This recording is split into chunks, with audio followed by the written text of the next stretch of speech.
Good evening and welcome to those here and watching online to the 47th People's Question Time. This is the 15th People's Question Time for the Mayor of London, Sadiq Khan, and it's great to see so many of you here tonight. The room is full. The Mayor and the London Assembly work to improve lives for Londoners and make London a better place. People's Question Time is your chance, I stress the your chance, to be the voice concerns and ask the Mayor and the Assembly members what we are doing for you and the capital and its people. Please first welcome to the stage your London Assembly members.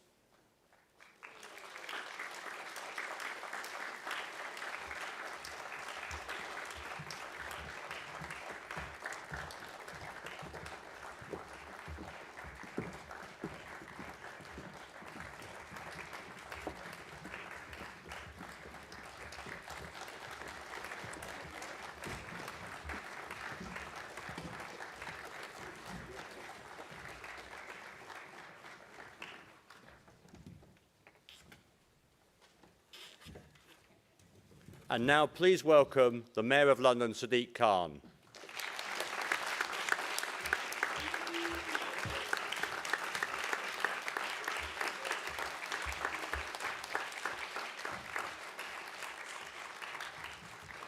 I just have a few very brief announcements before we will take your questions. I'm delighted to be chairing tonight's People's Question Time. After 7 years as an Assembly member, it's great that one of my 3 London boroughs, the City of Westminster, is host borough. There is nothing I enjoy more than the honour of representing the great people of Hammersmith and Fulham, of Kensington and Chelsea, and the City of Westminster. But tonight isn't about me, nor the Mayor, nor the Assembly. It's about you, your opportunity, which only comes twice a year to ask us questions directly here in this room and, I stress, online.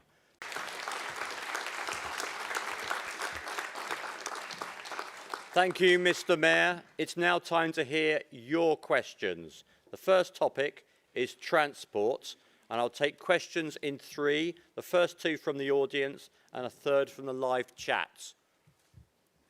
So, paddle 3, the gentleman right next to you in the white shirt. Hi, I've got a question for you, Mr. Mayor. You say getting London moving. How does the extreme TfL ULEZ charges throughout the expansion of London outer area actually help achieve that? Because many people are going to go out of business, they're going to go bust. London is not moving, London is snarled up in gridlock.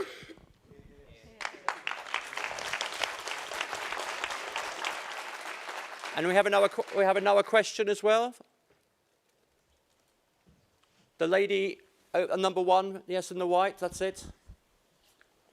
The cost of living crisis is a huge issue within the UK at the moment.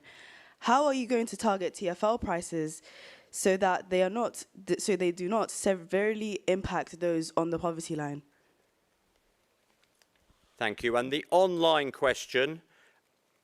Hello, will you freeze fares again? People are really struggling with the cost of living and it would be a lifesaver for so many people. Mr. Mayor. Well, thanks for all those questions. I'll deal with them, Tony, in the order they're asked, which might be easier. So look, 1 month after the ULEZ expanded to outer London, so all 9 million Londoners are breathing cleaner air. TfL did a 1-month report.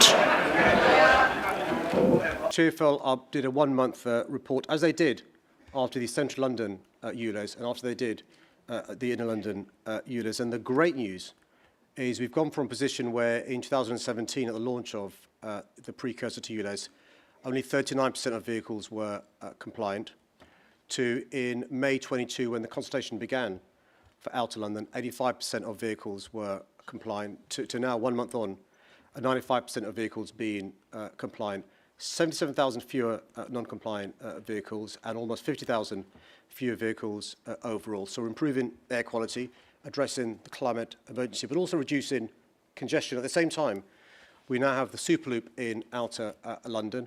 We have the Elizabeth line in outer London. We've got the Northern line expanded to outer London, and Barking Riverside expanded to outer London. We're going to carry making progress to improve public transport in outer London. It's incredibly important that we support those communities because they breathe the worst air, and we know half the households in London don't own a car. More than half of Londoners with asthma live in outer London. 24 of the 30 GPs with the largest number of asthma patients are all in outer London. They deserve clean air, as indeed those of us in central London and in London have got. Nobody put up with dirty water.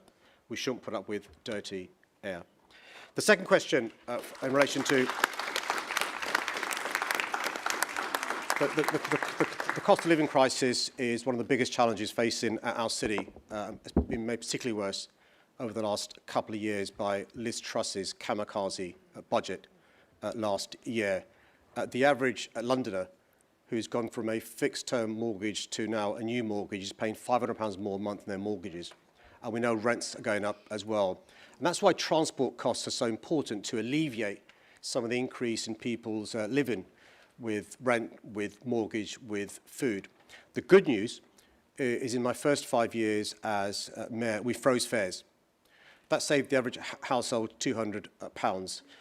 We also, by the way, introduced the hopper bus fare. You could use any buses and any trams within an hour, unlimited, for the one fare of £1.50. Unfortunately, because of the pandemic, we needed support from the government by way of a deal. And the conditions to that deal, which if we'd not accepted, TfL would have gone bankrupt, meant we had to raise fares by 1% above what's called RPI, basically above inflation.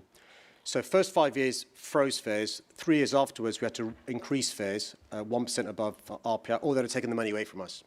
And that's why you've experienced the increase in fares. Good news, we still have the cheapest bus fares in the country. Good news, I said no to the government when they said remove travel from children. And I said no to the government when they said remove travel from those above the age of 60. And so at the moment, I'm afraid the budget is for a 4% increase in transport fares from next year. That's a deal with the government. And the government's also making us make cuts of £600 million from our budget and raise £500 million as well. So I wish I could do what I did before my hands were tied and freeze fares. I'm afraid the government deal means we've got to increase fares by 4% next year, subject to any changes in funding from the government. But I'm going to carry on arguing for funding from the government because unlike Paris and New York and Barcelona and Madrid, we're the only city in the Western world not getting support from our central government. The third question from the internet, Tony, was in relation to the request to fares freeze, and it goes to the question the last questioner asked in the hall about, can I freeze fares again? Look, the evidence is when the government's not attaching conditions to me and TfL, I do freeze fares. The only reason we increase fares is because the government conditions. We also need support from the government in relation to capital. So look, I'm going to carry on trying to negotiate with the government, trying to get more money from the government. We've got a budget on November the 22nd. We've put in a request for support for TfL. We'll have to wait and see whether this government, with Rishi Sunak and Jeremy Hunt, are like the previous ones, being anti-London, whether this government finally is going to be a pro-London government. AM Pigeon and then AM Hall, please. Thank you very much. I'm Caroline Pigeon. I'm a Liberal Democrat Assembly member and I'm on the Transport Committee. In terms of the question about the ultra-low emissions zone, we passionately believe that we need to clean up the air in London. What I believe is that the Mayor's policy has been implemented too fast. And what I would say is, and Liberal Democrats called for this right back in the budget earlier this year, we needed more time to implement such a policy. We need a bigger scrappage scheme open to everyone right from the set-go. And also you needed massive boosts to buses in outer London alongside this, rather than that coming later. And what we saw in the end was the Mayor introducing a week before the rollout of the outer London ULEZ that everyone could apply.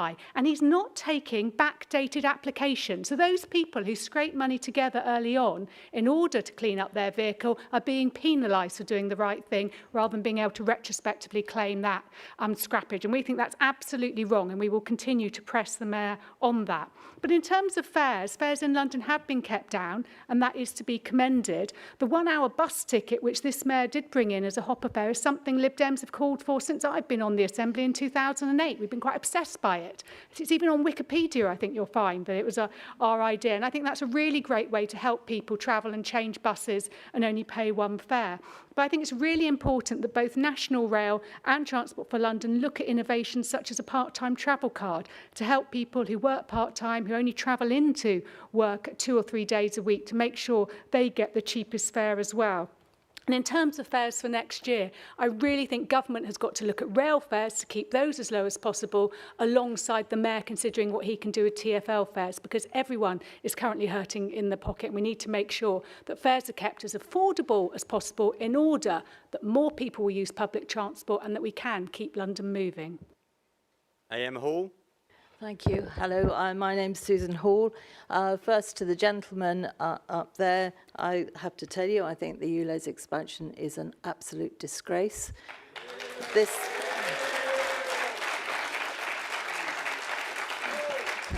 mayor, who does nothing but complain about the government all the time, just let me tell you, he has a £21 billion budget, a £21 billion budget. And in the last 2 months, he's made £52 million out of the back of the poorest of Londoners on the ULEZ expansion costs. Thank you. Well, we're talking about the ULEZ expansion at the moment.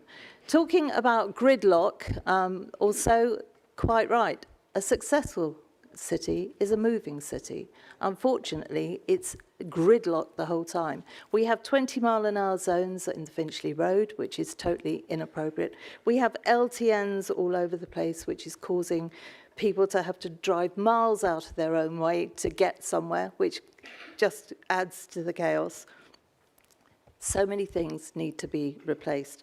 I would stop the ULEZ expansion on day one, because that is what Londoners want. I will absolutely pledge that if I am in the mayor's seat, which I will be hopefully in May, this city will be moving again, because we will get rid of the ridiculous cycle lane on Park Lane when there's one just adjacent to it. That was nothing but virtue signalling from this mayor again. There's so much that needs to be done on transport. TfL's finances need to be looked at, because obviously I agree with Assemblymember Pidgeon. We need things to be as affordable as possible. If you want people to use public transport, you've got to make it reliable, you've got to make it affordable. And this mayor is failing on all of those things. I'll leave it at that. Thank you, Chair. Thank you. 2 quick transport questions. The lady in pink had her hand up last time, paddle 3. Yes, you. Well, I'm hoping, Mr. Mayor, you will actually... Yes, thank you. Mr. Khan, I'm hoping you'll answer my question this time, because when I came to Ealing, you tweeted after the Ealing People's Question Time, and I quote, "It was good to answer questions in Ealing on how we are addressing genuine concerns about the ULEZ expansion." I asked you a genuine question, then you didn't answer it. You didn't answer a lot of other people's questions either. I have a friend who is going to see his disabled sister every weekend out of London in his non-compliant car. It's now costing him £1,300 per year to go and see and help her. It's costing other people lots and lots of money as well. You say London is open, but your policies are closing it more and more every day.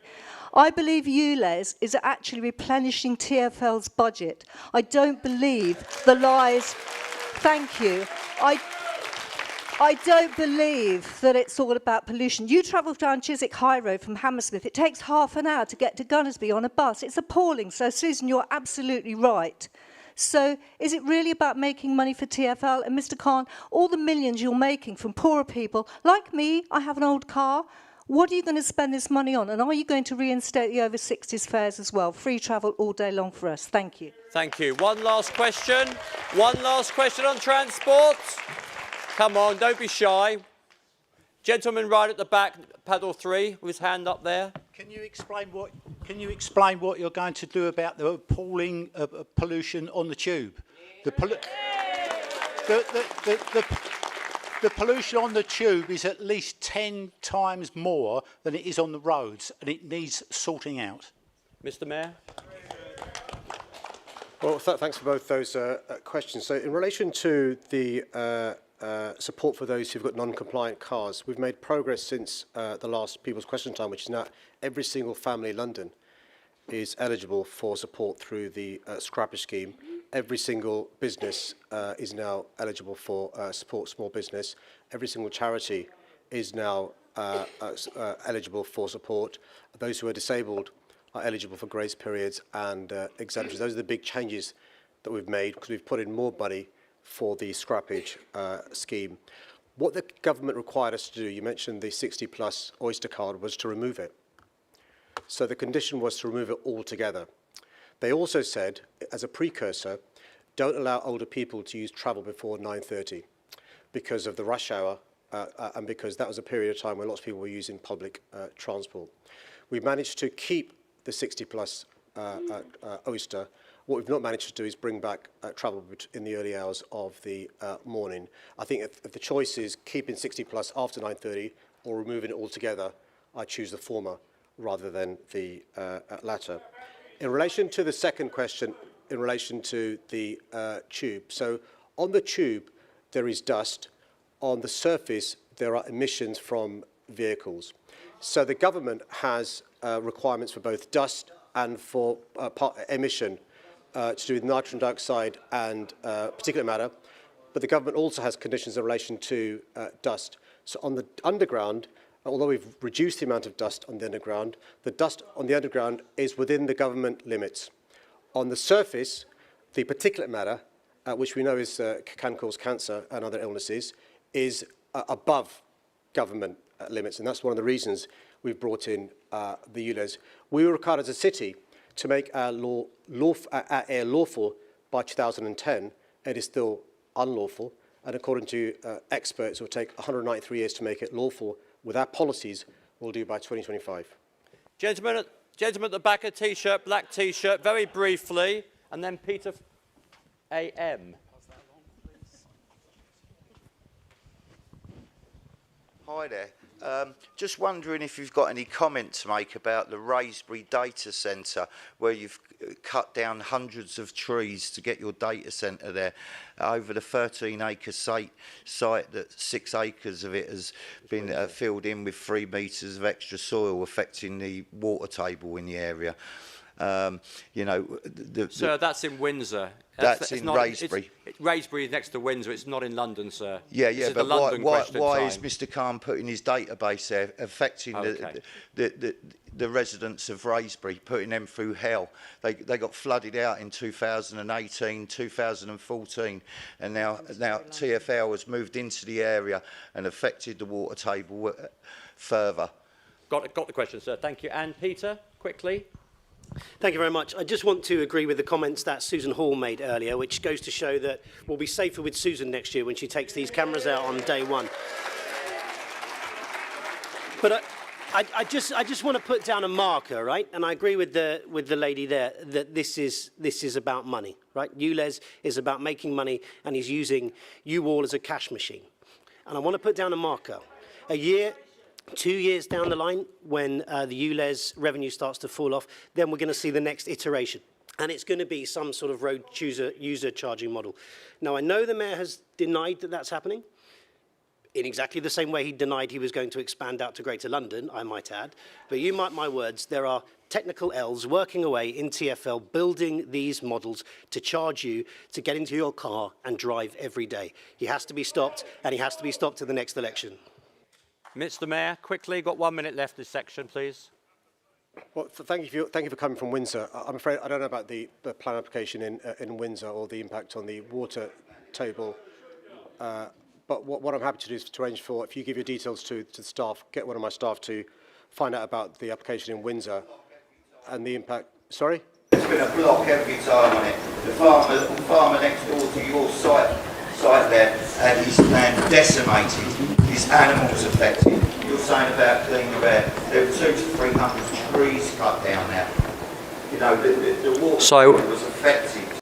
Sorry, sir, we're out of time on transport. But if we didn't get to your question, please do visit the People's Question Time page on london.gov.website, which tells you how to submit one in writing. And, sir, if you write to me, I will take that up for you. Moving on to policing and safety. Our topic for the next 18 minutes is the most important in most of our views, policing and safety, which includes any question about the community safety, policing, the London Fire Brigade. Again, I'll take questions in threes. Please raise your hand if you'd like to ask a question. Come on, somebody on paddle 1 this time. Somebody on that side of the room. Must be somebody who wants to ask a question. No? Okay, paddle 4, the gentleman there in the lilac, third row up. He wants to... You, sir? Pink, sorry, my eyesight's bad. Apologies. Go ahead. Nice to meet you, Mr. Khan. Thefts up 31%. Sexual offences up 43%. Robberies up 58%. Will you apologise to London residents for allowing London to become lawless under your leadership?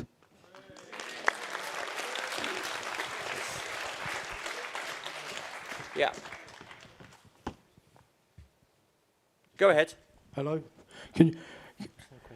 What are you, Mr. Mayor, going to do about the knife crime in London? It's out of control. People are dying on a weekly basis and nothing seems to be happening. We need it taken into control. People are scared and frightened to walk out on their streets now. And it's all down to you because you're not doing anything. Thank you. And the third question is online. The right to protest, it says, is fundamental in a democracy. What do you think of what the Home Secretary has said about this weekend's protest? Mr. Mayor. Well, in relation to any victim of crime, it's just awful. When you spend time speaking to victims of crime, whether it's knife crime, the second question, or whether it's burglary, the first question, and the other sorts of crime that was mentioned by the first questioner. So what we've done since I've become mayor, in the context of us losing £1 billion of funding from the government. So in 2010, for every 1,000 Londoners, there were 4 officers. In the last few years, it's only 3 officers for every 1,000. So that's less officers per population. So what we've done from City Hall is invest in more police officers using the receipts we have from council tax and business rates. And that's led to an investment of more than 1,300 police officers in London. Sir. So we've invested in 1,300 more officers in London. And this year, a further 500 police community support officers. Our population's grown by more than 1 million over the last year. So per 1,000 population, our police officers are still less than the numbers there were in 2010. Notwithstanding that, by investing in the country's first violence reduction unit, a public health model, we've made progress since 2019, and the VRU being set up. So the good news is we've seen homicides go down. The good news, we've seen knife crime with those injured below the age of 25 go down. The good news, we've seen gun crime go down. The good news, we've seen burglary go down, but we need to have more progress made there. And that's why the new commissioner is invested in neighbourhood policing, making sure each borough has a superintendent that knows the community well, but also making sure we're using intelligence and data to target known offenders and perpetrators. And we hope to make more progress over the course of the next period. When you look at the rest of England and Wales, crime in London is less. When you look at comparable cities like Manchester and Birmingham, the areas you mentioned, it is less as well. And the context is, across the country, the consequences of austerity. But as long as I've been mayor, we've invested in those issues, and I'll carry on investing in those issues as well. The second question was in relation to knife crime. And I've met too many victims of knife crime, both as a Member of Parliament for 11 years, but also as the mayor for the last 7 years. It destroys a family's life when they're the victim of knife crime, particularly when there's been a bereavement. So working with the VRU, we've put school support officers in schools. We've made sure there are more youth workers in youth clubs over the last 10 years. People don't like to hear it. We've had more than 130 youth clubs closing down, more than 730 youth workers losing their jobs. We've invested in constructive things for young people to do.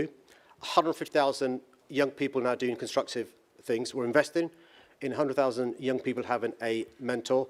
And the good news is we saw last year a reduction by more than 50% of teenage homicides, a reduction in knife crime, those below the age of 25. But also we're seeing progress made with after-school clubs, weekend clubs and the holidays.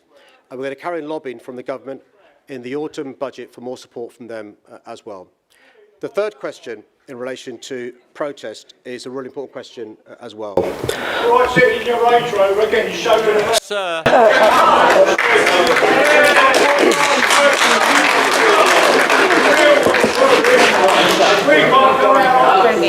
Come on, we've got to get the questions through, please. Mr. Khan, third question, please. Tony, you need to give a warning.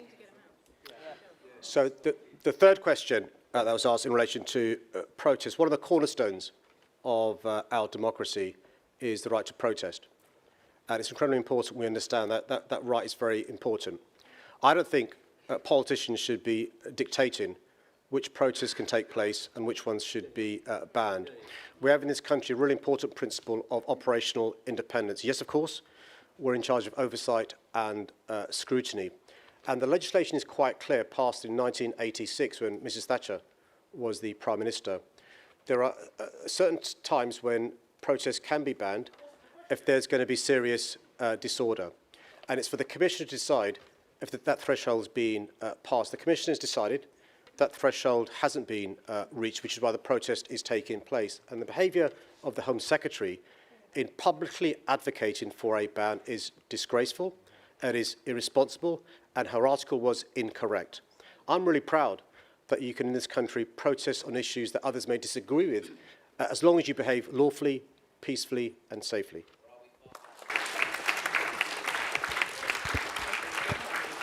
AM Hall, please. Thank you. Beautifully read, Assembly Member Desai. Actually, the gentleman at the back, I really feel for you, because I think most of us in this audience absolutely appreciate that very few of us, if any of us, feel safe. We do not feel safe on the streets of London. And the person that is in charge of the Metropolitan Police is the Mayor of this city, Sadiq Khan. You're quite right, Assembly Member Desai, we do need proper leadership. And the Metropolitan Police is certainly not getting it by our police and crime commissioner. Now, the Metropolitan Police is the only police force in the whole country that had to give money back to the government because they couldn't recruit enough officers. The government provided the money for new officers. But to repeat, the Metropolitan Police Service was the only one that couldn't supply them. So money has been given back to the government. But you don't hear that from the Mayor. You just hear the Mayor saying he needs more and more money from the government. Everything is somebody else's fault. We hear it every single time. That's all we hear. If you're going to be a mayor of this wonderful city, if you are going to be mayor of this wonderful city, you have to take responsibility. It comes with the job. Unfortunately, that memo never got through to Sadiq Khan. This is the first time that the Metropolitan Police has ever been under special measures, and it's the first time that the fire brigade, the London Fire Brigade, has been under special measures. This is all within the last 7 years, when Sadiq Khan has been in charge. At the end of the day, we all want to feel safe, and I feel very, very sorry for so many people that don't. I, as a female, do not feel safe walking home. Very many women hold their keys in their hands, and when somebody's walking behind them at night, believe you me, we feel frightened. We shouldn't feel like that. We should have more police officers on the beat. We should have more police officers around to make us feel safer.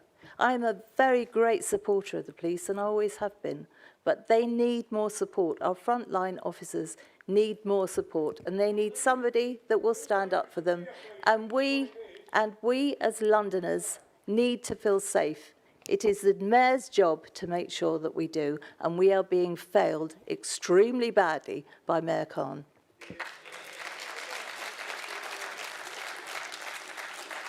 Right, I've got one more question from the audience. The gentleman, second row from the top behind you, number 3. Very quick, please. Thank you. Mr Mayor, in virtually every question so far, all you've done is refer to the government. What is the point in having you in post if you don't take responsibility for anything at all? And I've also... I've also... Quiet, please. I've got an online question as well, Mr Khan. Preventing hate starts at a young age, the questioner says. I am a teacher. What are you doing in schools to ensure young people learn how to deal with intolerance? Mr Mayor?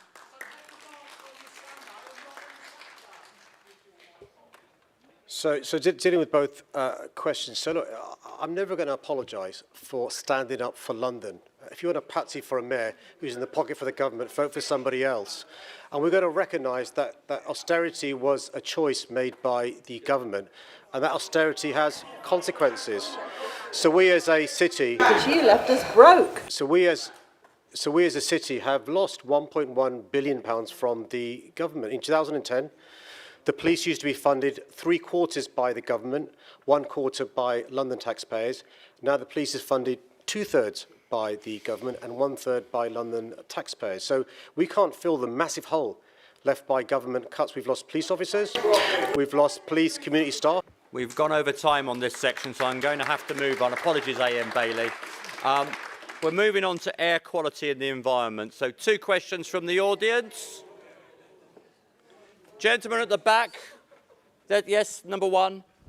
Yeah, I'd like the panel's opinion, please, or the Assembly's opinion, on the fact that Shirley Rodriguez tried to influence Imperial College to change the wording on their report about the effects of ULEZ.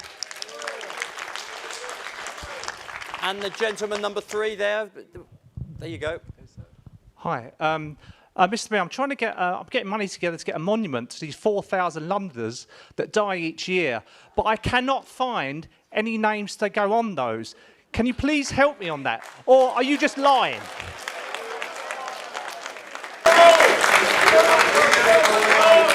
And the online question is as follows.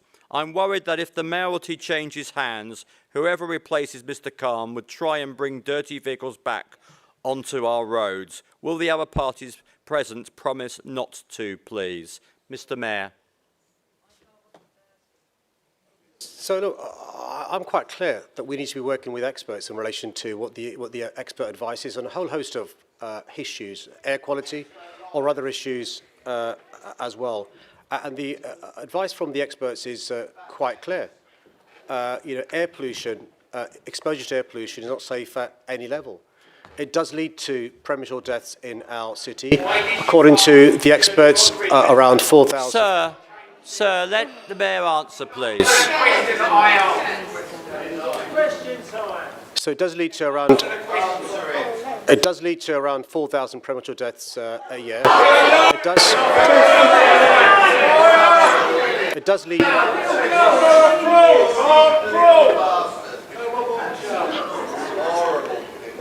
It does lead to children having stunted lungs forever. It does lead to adults having a whole host of health issues, from asthma to cancer, dementia.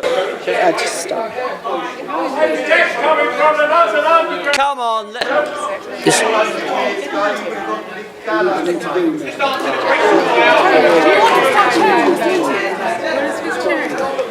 Quiet. We don't want to have to get security out. Just please let them hear. Mr. Mayor, please. And that's the advice from experts from across the country and across the globe.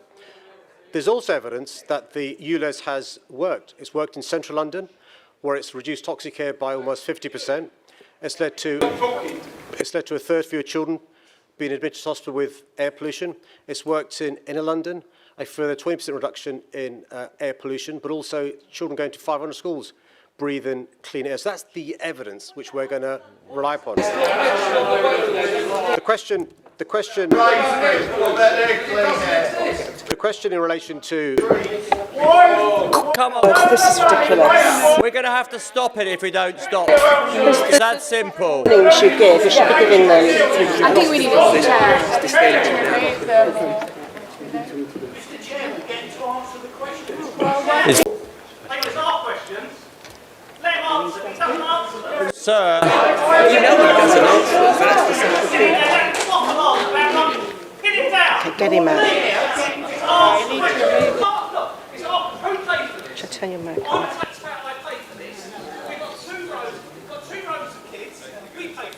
Look, if you're going to, are you going to keep quiet? Are you going to keep quiet so we can actually do the meeting, sir? We'd like the answer to the question.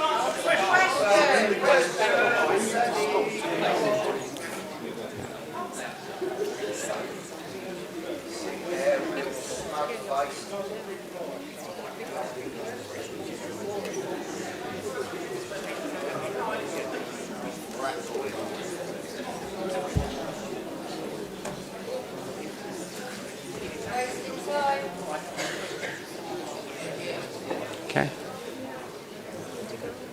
Okay, well, Mr. Mayor, try one last time. Last warning for some of the audience, I'm afraid. So the online question in relation to the choice at the next mayoral election, well, look, you know, my record of the last 7 or 8 years is quite clear. We've managed to clean the air in our city in central London and in inner London, and I'm hoping in outer London as well. And look, according to experts, King's College, without my policies, it would have taken 193 years to make our air lawful. We'll do by 2025. Thank you. I've got one more online question, and then AM Fortune would like to ask a question. We've just had the hottest October on record in 2023. Is set to be the hottest year since records begun. What is the Mayor doing to decrease city temperatures through urban tree planting, pocket gardens and reflective road surfaces? And AM Fortune. I was going to make a comment rather than ask a question, but Sure. I'm happy to pick up. For those of you who are getting frustrated at not getting clear answers, welcome to my world.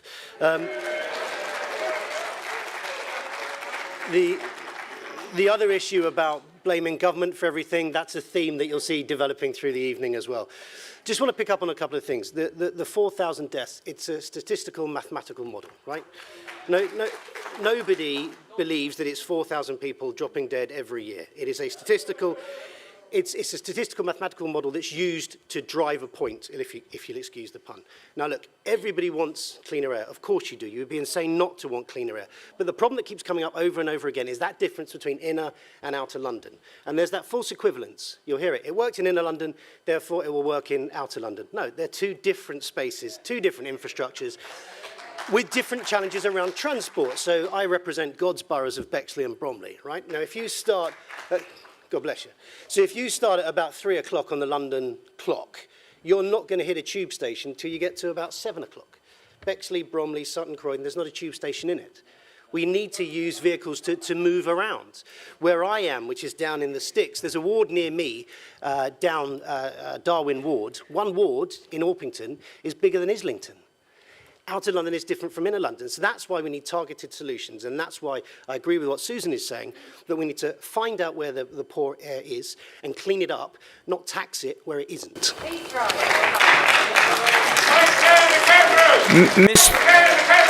Quiet, Mr. Mayor.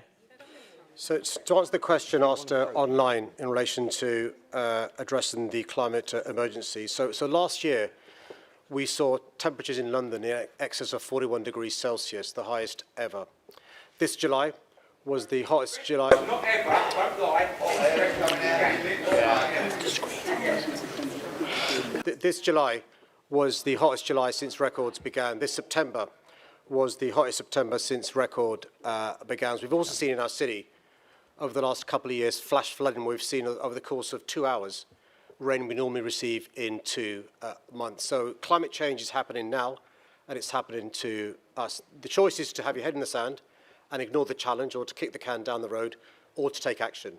And what we're doing in London is taking action in relation to adapting our city and making the changes we need to do to address the consequences of climate change, as well as trying to prevent it getting worse in our city. So we've changed our planning policies. The London Plan now requires every new development in London to be a net zero carbon. There is a requirement to make sure that the machinery that's been used in those buildings are net zero carbon, but also we're taking steps to make sure we have a city that can support people when there's a heat wave. So, for example, planting more trees, making sure there are more water fountains, more than 125 water fountains since I became mayor. The new trains we have, the new buses we have, making sure they're air coolant or air conditioned as well, retrofitting the buildings we have and retrofitting the vehicles we have as well. But I'm afraid we're not going to get there sooner if we do what the government done, which is delay action, for example, in the ban of selling, in the ban of buying new petrol and diesel vehicles. There was a reason why the previous government brought in a requirement that after 2030, you won't be able to buy new petrol or new diesel. What this Prime Minister has done is kick the can down the road, so I'm afraid the questioner's concern about addressing the climate emergency won't happen sooner, it will happen later while this lot stay in power in Parliament. Thank you. We're moving on to the next section is housing. 2 questions from the audience. The young gentleman in the middle there, number 3, if you can move to the grey, greyish, that gentleman there, yes. Mr. Mayor, hi. So my question is, what steps are being taken to ensure that housing development is sustainable and meets the long-term needs of the growing population? And the lady in white, number 1. University students are having to use their student finance in order to pay their rent, which I think is absolutely ridiculous. And they're not being able to use, the student finance that they do have is not enough to actually pay their rent. They are going broke and university students are becoming homeless. How are you going to address this? Mr. Mayor. Thanks for both those questions. I think housing is the biggest challenge facing our city. We've got a housing crisis that's been decades in the making that we've got to try and solve. So a number of things we're going to do in relation to sustainability, as well as meeting the requirements of Londoners. So all new homes in London have got to be net zero carbon, unlike other parts of the country. It's a requirement. If you want permission to build new homes, that's a condition of getting permission. You've got to make sure it's sustainable. And the great thing about these sustainable homes, A, it means that we're addressing the climate emergency, but B, it means your bills are cheaper because they're insulated. They're high ceilings, so they're cooler in summer and they're warmer in winter as well. And because we've got heat pumps in these new buildings, or we've got district heating networks, your cost of living challenges are less bad than they otherwise would be. We're also making sure the key issue in relation to helping Londoners is that they're affordable. So when I became mayor, an affordable home is one that cost either £500,000 to buy, or the rent was 80% of market value. So the rent could be much, much more in central London, maybe cheaper in other parts of London. We've thrown those dodgy definitions in the bin and said to a developer, if you want to build homes, half have got to be genuinely affordable. That's either a council home, where the rent is based on a manual worker's salary, a London living rent based upon a third of average earnings in an area, or shared ownership part by part rent. And as I said in my opening comments, we've broken records. Most homes completed at any period since the 1930s, most council homes any time since the 1970s, but it's not enough. We've got to be massively increasing the supply of new homes to meet the demand. And I'll give you one scary stat. For every 6 council homes sold off under right to buy, every 6 sold off, only 1 has been built in its place. So the supply is getting smaller and smaller and smaller, and the demand's going higher and higher and higher. And the second big thing we've got to do in relation to housing, because for the foreseeable future, the supply is not going to meet demand. There's more and more people renting privately from private landlords, and the rents are humongous. Average rent in a private property in London, £2,600 every month, and it's going up every year between 5 and 10%. So I'm lobbying the government to give me the powers to freeze the rents in London and then to bring in rent controls in London so people can afford to live in our city. A.M. Bailey. Thank you. The Mayor will tell you that he achieved his housing figure and he just about did it. He used every trick in the book, and I don't say that as a criticism. He worked hard and he made it happen. The big challenge now is, can he achieve his new affordable homes programme, because he's halfway through and hasn't built a single home. So we on the housing committee are pushing him to tell us how he's going to do that, because it's an enormous challenge for him and he needs to get it done. And we're here to help him, but also to hold him to account to make sure he does actually get it done.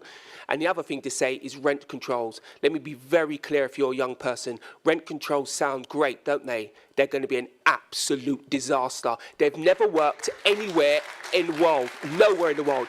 And I know you're sat there and it sounds great, but when you leave this room, you go and find out where in the world rent controls work. They simply haven't. They're an absolute disaster. They destroy supply and they destroy the conditions of the homes you're getting. And so you mustn't have that happen to young people.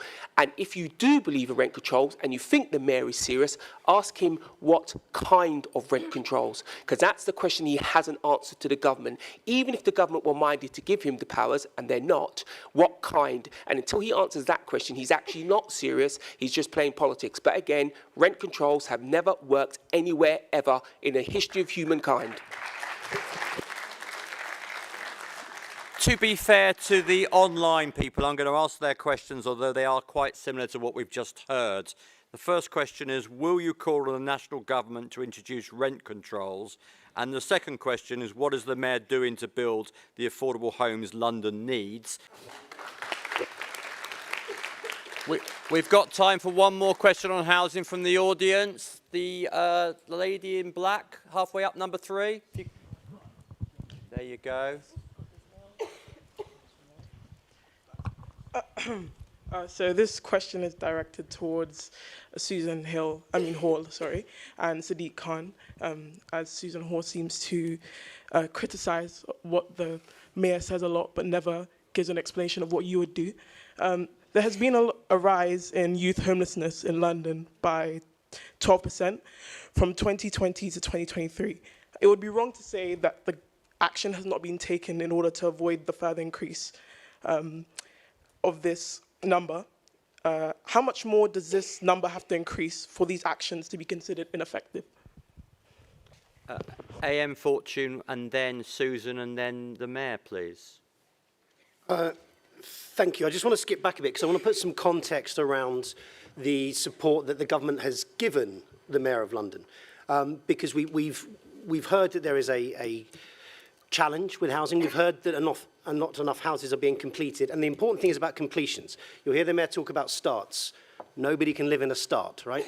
You go, you flatten a piece of land, you put a shovel in it, that's a start. Completions are what matters.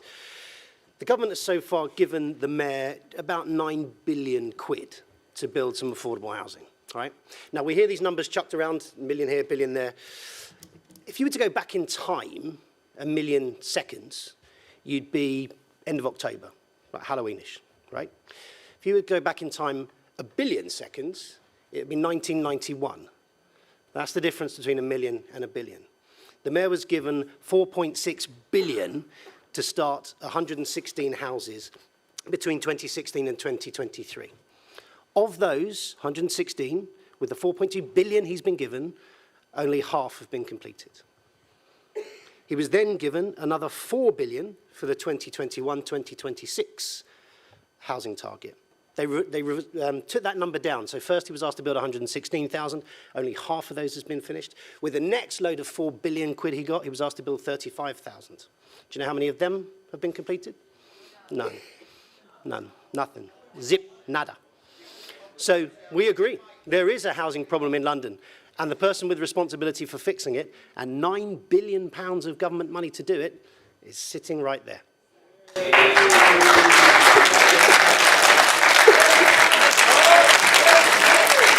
AM Hall. Thank you. And my colleague, Assembly Member Fortune, is completely correct. And when you actually look at those figures, then it makes you start to wonder what Sadiq Khan goes on about. To the lady that asked the questions, I am a London Assembly member, and therefore it is my job to scrutinise the Mayor. So it is my job to ask questions of what he is doing with the £21 billion budget that he's got. And I criticise him a lot because, as you will have noticed, he mentions the government all the time. Everything is always somebody else's fault, whether we're talking about crime or whether we're talking about transport or whether we're talking about housing, which are the prime things that he's responsible for. He's letting us all down very, very badly on all of them. And it is my job as an Assembly member to do that. Now, obviously, since you kindly brought it up, I am the mayoral candidate from the Conservatives. So I will be putting, thank you. I hope so. I hope so. And then I will be sitting in that chair, and I promise I will answer all the questions that are put to me. But the thing is, with the mayoral candidate, what I will be doing is putting out a manifesto, which will spell out exactly what I will do in all the separate areas. Now, that is going to be published once I know what the mayor has left with money, because quite frankly, who knows what he'll do in the meantime? And anything that I promise as a mayoral candidate, I will deliver. Unlike this mayor who's full of hot air and just promises things. So I promise you that I will have a manifesto, and by the time we do the next People's Question Time, I will be very clear on every single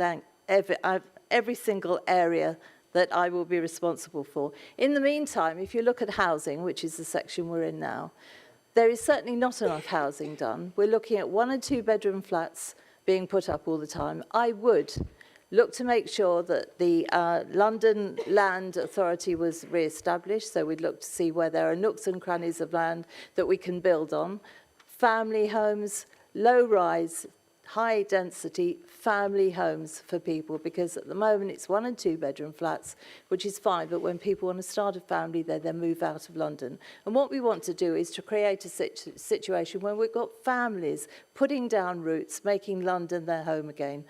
A successful city is not only a moving city, which is what I mentioned before, but it's also a city full of young families. And at the moment, with just 1 or 2 bedroom flats going up, we're not actually succeeding in that way.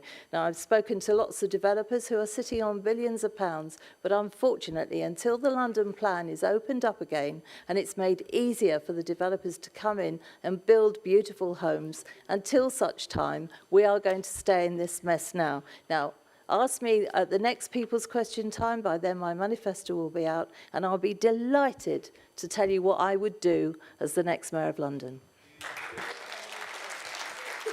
The last section I stress is the London's economic recovery. The young man next to you, number 3, paddle.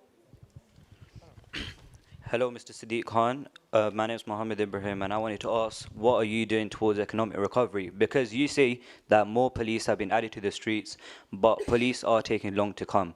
I was involved in a car accident a few weeks ago, and we were waiting in the car for more than 45 minutes for police to come. And during this time of inflation, prices have been rising a lot, and some people aren't able to tackle these price rises. What are you doing to help those people? Raising council tax. And paddle 4, the lady in white by you. In light of recent announcements from a government that's rolling back on net zero policies, how are you planning to prioritise green economic recovery and growth with restricted budgets? And paddle 5. Thank you, Mr. Mayor. What specific initiatives are in place to boost London's economic recovery, and how do you plan to support struggling businesses and promote employment growth under your continuing and successful leadership? Thank you. Mr. Mayor. Well, can I begin by thanking all the young people here tonight for the inspiring questions that you have asked. They really have been fantastic. I'm really, really grateful.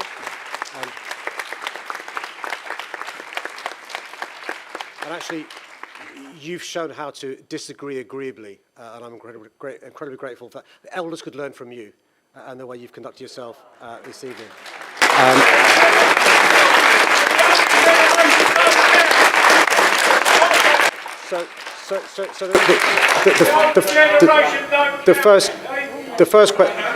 The first question was about inflation. And the impact in relation to the challenges that you are facing. So obviously we as a City Hall, with the best will in the world, can't control the macroeconomics of what's happening in the country in relation to interest rates and those sorts of issues and what's leading to some of the inflation across the country. What we can do, though, is make it easier for people during the cost of living crisis. So, for example, I'm incredibly proud, for the first time in the history of our city, every family with a child at primary school is saving £440 because we have, for the first time in history, universal free school meals. If you've got 2, 3 children, you're saving a lot of money as a consequence of our investment in free school meals. Quiet, please. Let's get on with the meeting. One of the reasons why we've made sure that the London living wage has gone up the amount it has, more than 40% since I became mayor. For those people to do a hard day's work, they deserve a decent day's pay. It's now more than £13.15. And the great news is, whereas before, 1 out of 5 Londoners didn't receive a London living wage, they earned less than the London living wage, that's gone down now to almost 10%. More and more employers understand the benefits of paying their staff more. We've also got to recognise that those Londoners who are maybe in lower paid jobs need skills to get better paid jobs. We're using the adult education budget to give free courses for those in low paid jobs or those in minimum wage jobs so they can get higher paid jobs, which is incredibly important, particularly during a cost of living crisis. We're going to carry on supporting Londoners during this difficult time. We have the cheapest bus fares in the country for a reason, hopper bus fare for a reason. The second question is incredibly important. And actually, if we're sensible, we can turn a crisis, climate change, into an opportunity. What do I mean by that? Just think about the fact that we are in London now. We've got more than a third of the country's electric vehicle charging points. That's jobs being created to install the EV charging points, which tackles the climate emergencies. More rapid charging points than any city in Western Europe. That's creating jobs as well. The electric buses, we've now got more than 1,000 electric buses, more than any city in Western Europe. That's jobs being created across the country. Insulating our homes, Zach talked about a retrofit revolution, which is what we're embarking on. That's creating jobs, insulation, double glazing, triple glazing. Installing the water fountains is creating jobs. So I think what we should do, instead of kicking the can down the road, is embrace the need to tackle the climate emergency. But guess what? Not only do we create jobs, we reduce people's bills. Because if homes are insulated, it means you're not spending so much on your heating bill during the winter. If homes are designed well, taller ceilings, bigger windows, you have air going through your buildings, you need to have your fans running during the course of the summer. And it's incredibly important that we cities lead, because it's quite clear that governments aren't leading. And so cities have got to be the doers, whereas the governments quite clearly are the delayers. And the third question is really, really important about how we can support small businesses, particularly post-pandemic, during this recovery that is required so much. You know, an amazing stat, more than 95% of Londoners work for a small business. So by helping small businesses, we're helping the vast majority of Londoners. So a number of things we're doing to help small businesses. The great news, by the way, is since 2016, we've supported more than 12,000 businesses in London. Many small businesses, they help create more than 330,000 jobs. It's they that make the profits, that pays the taxes. That means you can provide the public services we provide. So the two best examples of the things we are doing to support small businesses is something called Grow London. And this is a one-stop shop for a small business person to get support in relation to the things that will help them thrive and flourish. There could be a trip to overseas to speak to venture capitalists, to speak to angel investors, to sell their goods and services overseas. And the second big thing we're doing is something called the London Business Hub. So you, as a small business, may find it really difficult to take on an apprentice. You find it difficult to apply for grant money. You might find the cost of doing business quite difficult, getting skilled labour, getting expertise. We will help you do that with the London Business Hub. And the final thing, Tony, it's worth mentioning is our high streets. Our high streets are incredibly important, so we're investing in a high streets fund to support small businesses on the high streets, so more and more people are walking past their shops, their businesses will go in and hopefully be potential customers and clients. And it's incredibly important. City Hall is pro-business, because being pro-business supports our city. Right, I've now got four Assembly members that want to speak, but I want to take the audience first. So the gentleman with newspaper up there. Sorry. Come on back, you. Yeah, me? Yes. Perfect, thank you. We've heard a lot about government. Do you all mind just turning around? People's question time, not Prime Minister's question time. Okay, thank you. London's economic recovery. Mr. Mayor, are you paying attention? Mr. Mayor, have you been out into London? Because businesses shutting, ULEZ taxing the poorest, We've got tube fares that are the highest metro fare in the world. You can't build any houses. You can't build any houses, especially not affordable ones. London under you is crumbling. And every single person who can be bothered to say to you that what they think, London is falling apart because of you, but it's always someone else's fault, isn't it? It's always the government, or it's the Met Police Commissioner, or it's someone else, or, you know, oh, it was a difficult weather today, so that's why the climate's bad. I'm sorry, but the buck stops at you. You are London's mayor. You are the Police and Crime Commissioner of the Metropolitan Police. It's your responsibility. So when will you do us a favour and resign? Right, have we got one more? Susan Hall. We want Susan Hall. Okay, We don't want Sadiq Khan. We want Susan Come Hall, on. not Sadiq I'll Khan. hire you later for the Tory party. Thank you. Next. And the gentleman there, number one, yes. Thank you. Shoplifting is on rise in London. What do you have in place to support businesses, especially small businesses who are being affected? And this shoplifting is because of homelessness, which is really on the rise in London.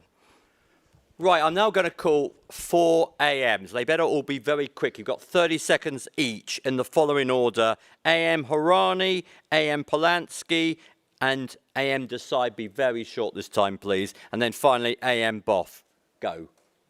Thank you, sir. I'm just recovering from Councillor Susan Hall's co-councillor's speech there. The same councillor who...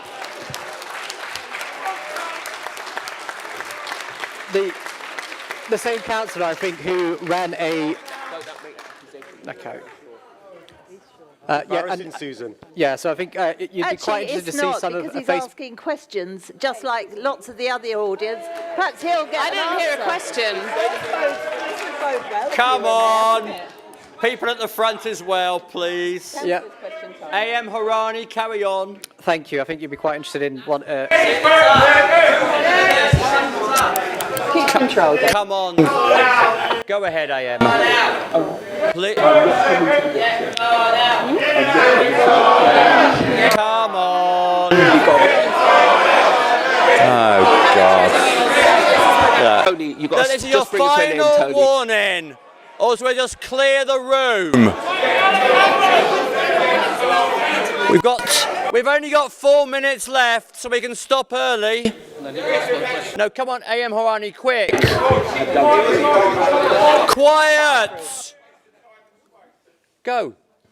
Thank you. So there's a serious question somewhere in there about economic growth, and the Mayor addressed some of the issues about how London can work with industries to make sure that we have that economic growth. If we're looking at car manufacturing, for example, looking at how maybe some of our environmental policies, as well as when London and TfL invest in buses, can help to improve economic growth and boost jobs in other parts of the country. What we need to see is actually a serious government that takes London seriously and recognises the importance that we have, especially on a global platform.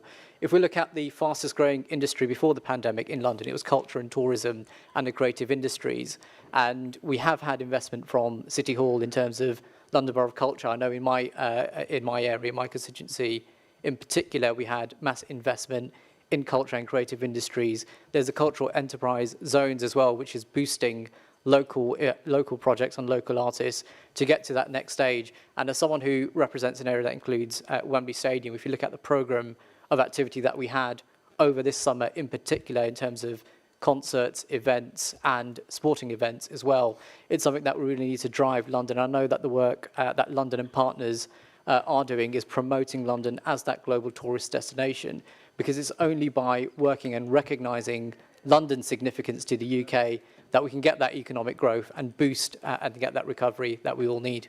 Thank you, Zach. AM Boff. You know, I feel sorry for the Mayor, only because of the party he's in, really. He's got plenty of money. He's increased council tax, or his precept to the council tax since he got elected by 58%, and there's money sloshing around at City Hall.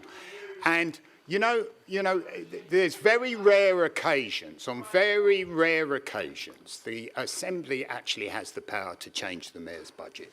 And if we all agree, or most of us agree, 2/3 of us agree, we can actually change the Mayor's budget. So at the budget setting, we had a proposal, all the parties had voted for improving the transport network so that there were more changing place toilets for the disabled on the transport network. All the parties agreed with that, except for Labour. We then proposed that we should have a better scrappage scheme, so that those small businesses that have now been put out of business by the Mayor's ULEZ would at least have the resources to be able to upgrade their vehicles. All the Assembly supported that, except Labour.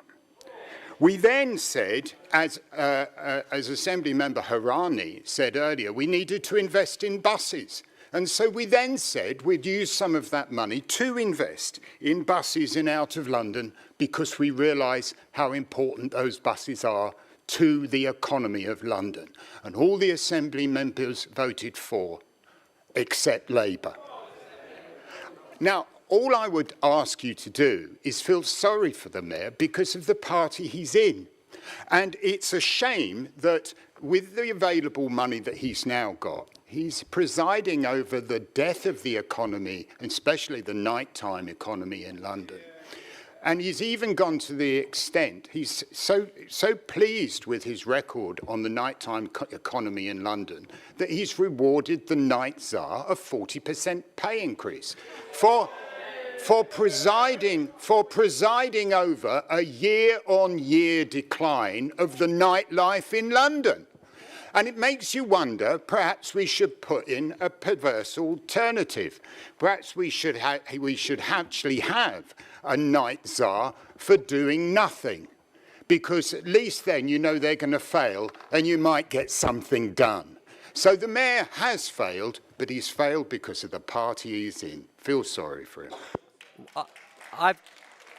We've got 7 minutes to do all other questions. I'd like to do a couple for culture, health, or education, but before, I know you want to...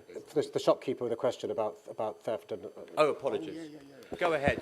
So before I get to your really important question, sir, can I just say, when it came to a vote for free school meals, the Tories voted against it. So we can talk about voting all day long, which is just a fact in relation to their voting record. But can I thank you, sir, for coming along tonight to ask that really important question.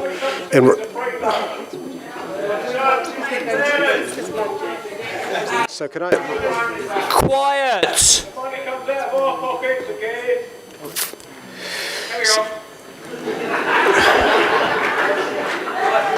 All I'd say is you're cheering better than Tony Devonish. So can I just, you raise a really important question in relation to not just the theft from shops, but also assault of shop workers working in shops. You know, I've got family and friends who work in shops, and so I understand the challenges that you face every day. So in relation to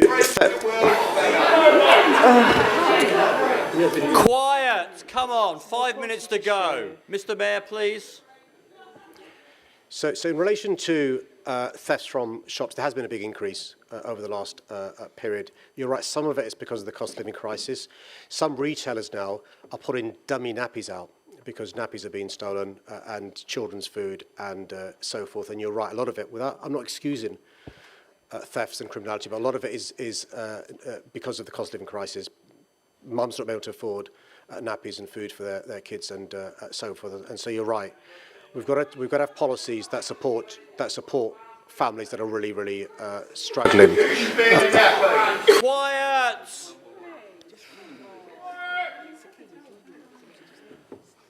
And we 4 minutes. And we know half the families in London are just about managing or financially struggling, and that's why free school meals is making a difference to those families. What the police are doing is working with shopkeepers, but you'll appreciate that what some shopkeepers are doing, which is great, is having good preventative measures, but some shops can't afford to do those. So the police are supporting them with advice what they can do to reduce thefts. The second part of the equation, though, is assaults on staff. And I think it's right that those who do that and are caught and are charged receive more serious sentences for assaulting staff. Many retailers lost their lives during the pandemic because of the spread of the virus. We've got a team working with the business community.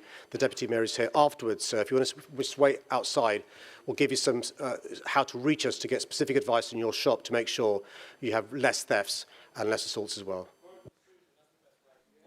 Who wants to ask the last two questions? The young gentleman at the back here, number 5, please. And the lady there, number 1.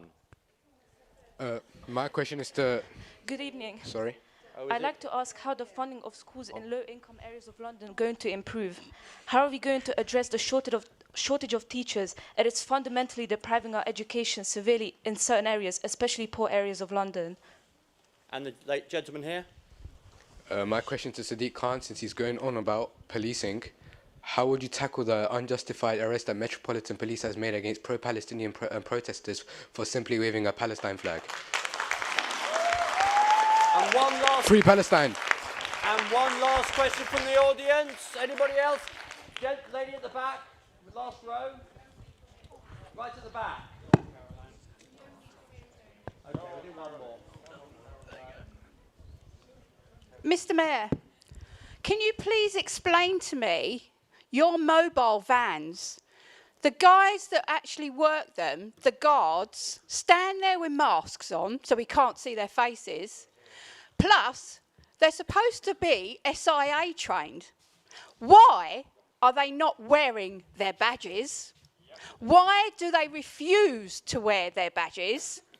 And why are they now beginning to get violent, especially towards us women? Answer this one, go on. Why have you got them? Okay, that's... Why have you got them in the first place? We've got the question. Can you let the one last question go and then we'll answer? Let her finish the question, please. They're outside schools when they shouldn't be. Surely that's a safeguarding issue. But do you care? No, you don't. And the lady at the front, quickly. Shush! Go. Mr. Mayor, you've got 1 minute to answer, and then we're going to shut the whole thing down. Sorry. Mr. Mayor. We've got a minute. It's minute to 9 o'clock.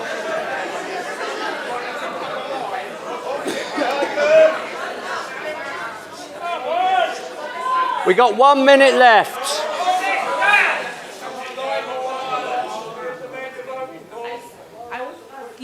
Sorry, we literally got 30 seconds. Mr. Mayor's got to answer. Sorry, sir. You can talk to him afterwards. Please sit down. Can you sit down so we can answer these questions? I think I'm going to say good night now because it's 9 o'clock. I apologise. Good night, everybody. Khan out. Get Khan out. Get Khan out. London's got a toxic mayor. London's not got toxic air. Toxic mayor. Kick him out. Susan Hall for mayor. The man's useless. Useless mayor. You're absolutely a disgrace. You're a disgrace. You're a disgrace to London. Get Khan out. Get Khan out. Maybe next time you'll be able to answer a question. It is called People's Question Time.